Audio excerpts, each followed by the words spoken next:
ஓம் நம சிவாய. வணக்கம். நான் ஜோதிட ஜெமிலி ஃபண்டிபுல பேசுகிறேன். மீன ராசிக்கு ஜென்ம சனி வேலை செய்ய ஆரம்பித்து விட்டது. என்ன சார் பயமுத்துறீங்க அப்படின்னா, கண்டிப்பாக பயப்படுறதுக்கு இல்லைங்க.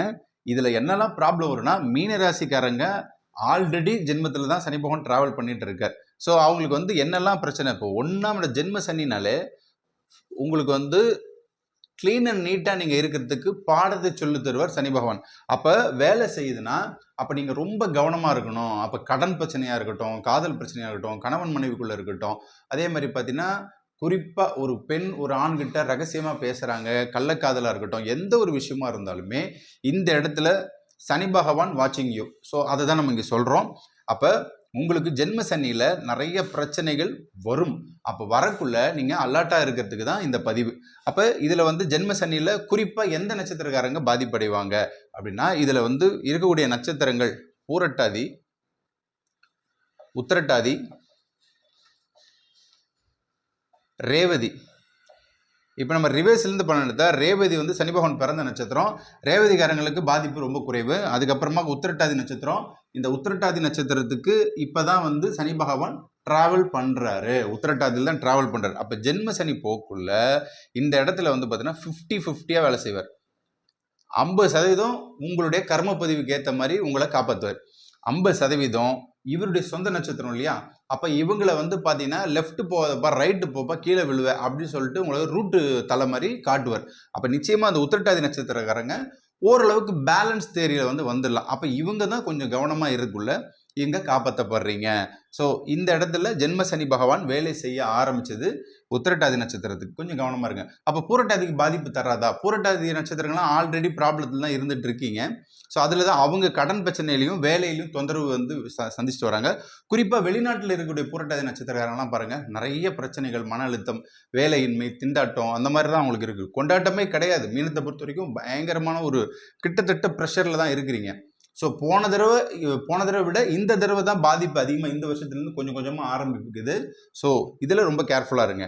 அதே மாதிரி பார்த்தீங்கன்னா குறிப்பாக ரேவதி நட்சத்திரக்காரங்களுக்கு சனி பகவான் பிறந்த நட்சத்திரம். ஸோ இவங்களுக்கு பார்த்தீங்கன்னா இந்த வருஷத்தில் மிட்டில் தான் ப்ராப்ளம் அதிகமாக போகுது. அப்போ ரேவதி நட்சத்திரக்காரங்க கவனமாக இருங்க.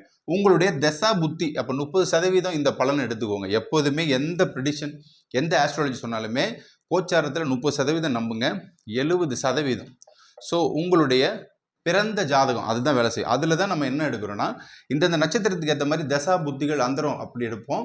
அப்போ பூரட்டாதி போதா குருவோட திசையில் பிறந்திருப்பீங்க, உத்திரட்டாதியா சனி திசை, ரேவதியா புதன் திசை. அப்போ இதில் என்ன திசை நீங்கள் சந்திக்கிறீங்க? சுக்கர திசை சந்திக்கிறீங்களா? சுக்கர திசை போதா அதுக்கு ஏற்ற மாதிரி சுக்கரனில் சனியோ குருவோ ராகுவோ கேதுவோ இவங்க போனாங்கன்னா ஓரளவுக்கு பேலன்ஸ் பண்ணி நம்ம அழகாக வெளியே வந்துடலாம். ஸோ தசா புத்தி அந்தரத்தை பார்த்துக்கோங்க.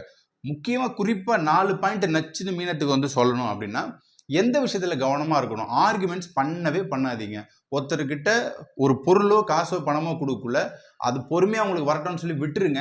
அது திருப்பி போய் நீங்கள் கேட்குள்ள அவங்க ஒரு கோர்ட்டு கேஸ் வழக்கு ஏதாச்சும் போடுவாங்க. அதே மாதிரி ஆர்குமெண்ட்ஸ் நண்பர்கள்கிட்டயோ உங்ககிட்ட ரொம்ப நாளாக பழகி வரவங்ககிட்டயோ திடீர்னு ஒரு உறவு அட்டாச்மெண்ட் அவங்கக்கிட்ட ஆர்குமெண்ட்ஸை குறிப்பாக அவாய்ட் பண்ணிவிடுங்க. நம்ம ஆர்குமெண்ட்ஸ்க்குள்ளே போகக்குள்ள கண்டிப்பாக குடும்பத்தில் பிரளயம் வெடிக்கும். அதை கவனமாக இருங்க.